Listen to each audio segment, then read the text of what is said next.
everyone, and thank you for joining me today on Journeying with Bongi. And if it is your first time, you're welcome. And we're doing a countdown to Christmas with 6 days to go. And so the theme for today is going to be barrenness, or women who get to their old age without children.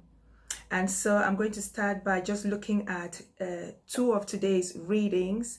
I think one was from Judges, and it was, what's his name, Manoah's wife, who was barren and ended up bearing a child in her old age. And then we had another reading from Luke 1 from verses 5. And this is the story of Elizabeth and Zechariah, who were considered barren and had John the Baptist in their old age. And we will see from salvation history, these are not the first cases. We had Sarah, we've had Rebekah, Rachel, Hannah, lots of examples before having the Virgin Mother, whose own situation was unheard of. And so with Elizabeth and Zechariah's story of barrenness today, it's pointing towards the birth of Christ, which we will be celebrating in 6 days' time. And what we notice from the history of salvation is that a lot of these children who are born of women who were considered barren end up being really great men.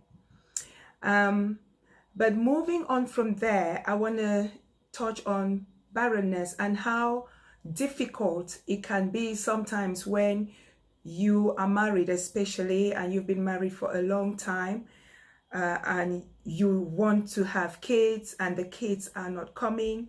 How difficult and stressful that situation can be for most people. And I am speaking from experience, so I know exactly what you're going through if you are watching me and you are in that situation. I have heard from women who've been married 2-3 years, and it is a nightmare. Either they're being stressed up by their spouse, or is the family of the spouse, and sometimes their own families as well. What I want to say is that as we prepare for the coming of Christ, as we prepare to celebrate his birthday, life is not a piece of cake. No one said we will go through life without problems, without trials, without tribulations, without carrying our own cross. And if this label of barrenness is what you have to carry as your cross for now, then you have to learn to bear it and find ways to manage it until the Lord blesses you. You have to keep focused on him, keep praying, don't give up, don't despair, and do not allow the world to tell you otherwise, because sometimes we feel sad and depressed, not because of our own selves feeling bad about the situation, but more so about the people around us. The people around us make us feel worse about the situation sometimes. So hopefully you have a good support system around you and understanding people who can take you through this. So as I'm reflecting on these readings for today, with our 6 days countdown, I want us to bear in mind or remember in our prayers couples who are seeking the fruit of the womb, who have been married a few years or several years, sometimes 10, 15, 20 years, and they have not been blessed with the fruit of the womb. May we lift them up in our prayers during this moment as I share this video with you. And so for today, I want to share a private message that was sent to me by a nephew. And in his message, he mentions me as someone who supports him spiritually to walk in his ways. Little did he know that he was ministering to me in a way. And for any woman who's been labeled barren, you never know whose life you are touching by the way you live your life.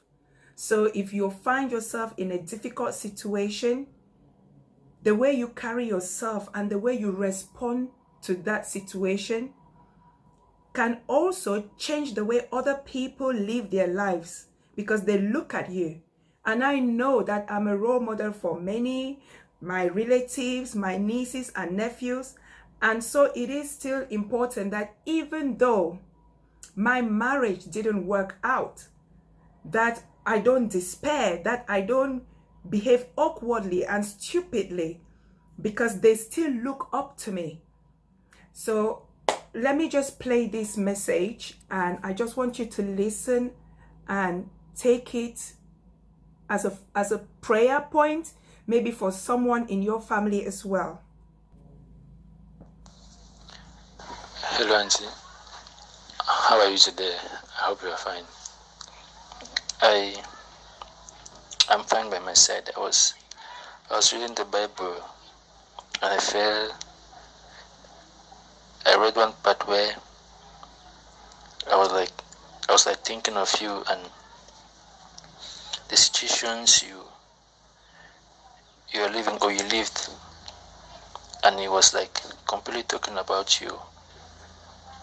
Like, I think it's Galatians chapter 4, where they talk about the example of Hagar and Sarah. And this verse where it says, for the scripture says, be happy, you childless woman, shout and cry with joy, you who never felt the pains of childbirth.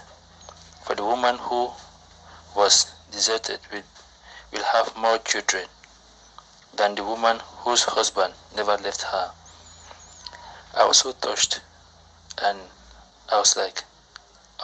my eyes were filled with tears, but I said to myself that if my auntie has lived all this, but she still lives the way she lives, like always being happy, praising God. And in this same chapter, where St. Paul tells us about the heavenly Jerusalem and the earthly Jerusalem, and I said to myself, if my auntie is able to live like this, despite all the situations she faced, it means she's striving towards the heavenly Jerusalem. Because most of us here on earth, we all strive for the earthly Jerusalem, like being married, having children, and succeeding in life. All those things, they don't matter, because those are just things for the earthly Jerusalem. But the heavenly Jerusalem are those things of faith, those things you face, but striving towards our heavenly Jerusalem. So I said to myself, I'm really proud of having you as my spiritual mother, because you're an example for me. You're an example to me, because when I look at you, I feel so proud. I feel like there are things I still have to learn, and I'm so proud to have you as my spiritual mother, and I'm so happy the way you've embraced your life and you're striving for your heavenly Jerusalem. And one day my girlfriend asked me, like, if I'm able, because she saw the way I used to like play with children, loving children, all the rest. So she asked me if she's not able to give me children, will I abandon her? And I just told her, without children, I'll always be with her, because I know if I don't have children, it's God's will. And knowing your life and the way you face your life and the way you are right now, it's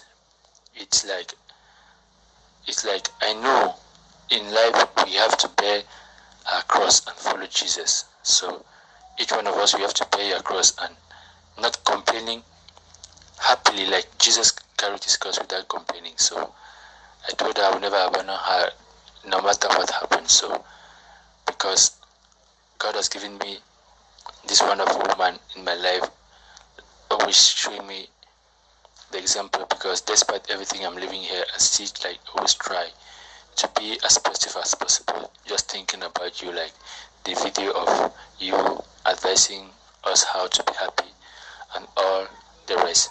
So I just wanted to say I'm so proud of you, my auntie, and I just pray that may God's Spirit continue to touch you, continue to give you courage, and the faith you have may continue to be with you, may continue to show you the way, and may us, like your children, may we look at your example and face all the difficulties in this life, striving for heaven Jerusalem, because St. Paul tells us the most important thing is not to be successful or to have children and all the rest. The most important thing in life as Christians is to strive for heavenly Jerusalem.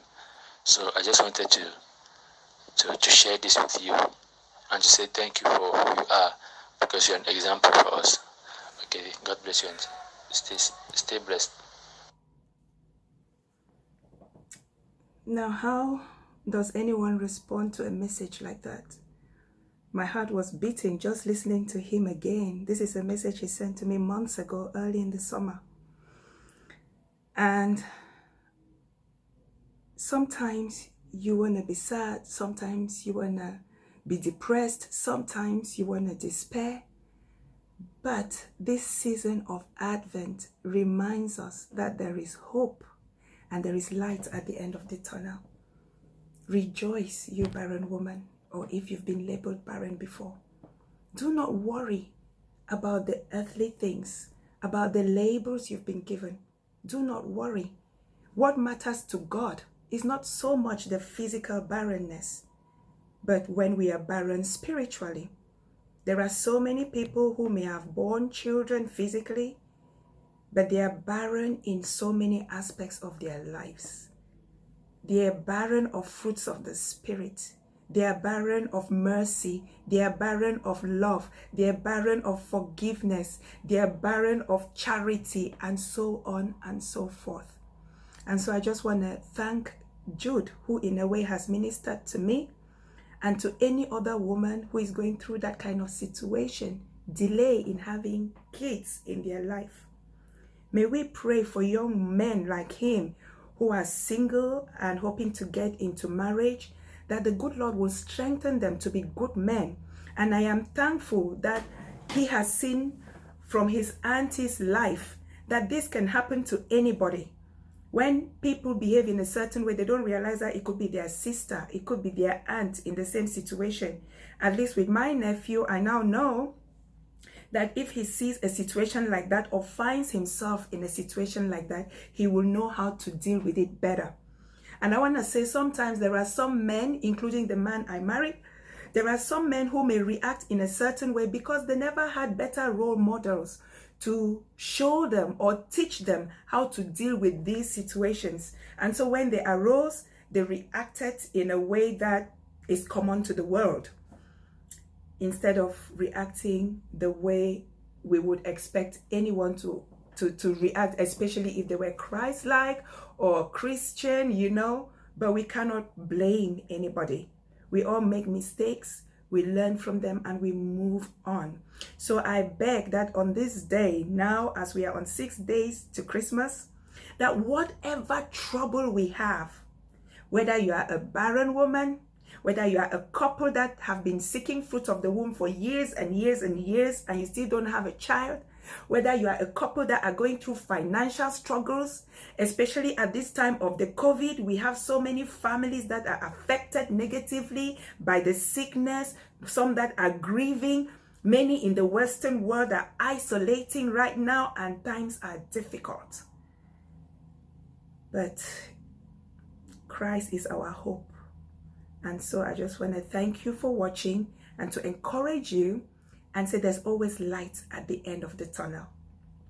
Please remember to always be thankful for your life, for the miracle of being alive today. You're well, you're healthy, you're smiling, you can see, all of your senses work perfectly, don't they? You're not handicapped in any way. And even if you are, you can still move around. There are things you can do. Some people are in A and E right now, struggling between life and death. They don't know if they will live or not. And you and I still have the privilege and the opportunity to be alive and to make our path straight with the Lord. So I hope that with 6 days to go, we will be ready to receive the Lord and celebrate his birthday on Christmas Day. So continue to be thankful, be happy, keep smiling, and please do subscribe and do share the video. Hope you like it, and I'll see you again tomorrow. Take care. Bye.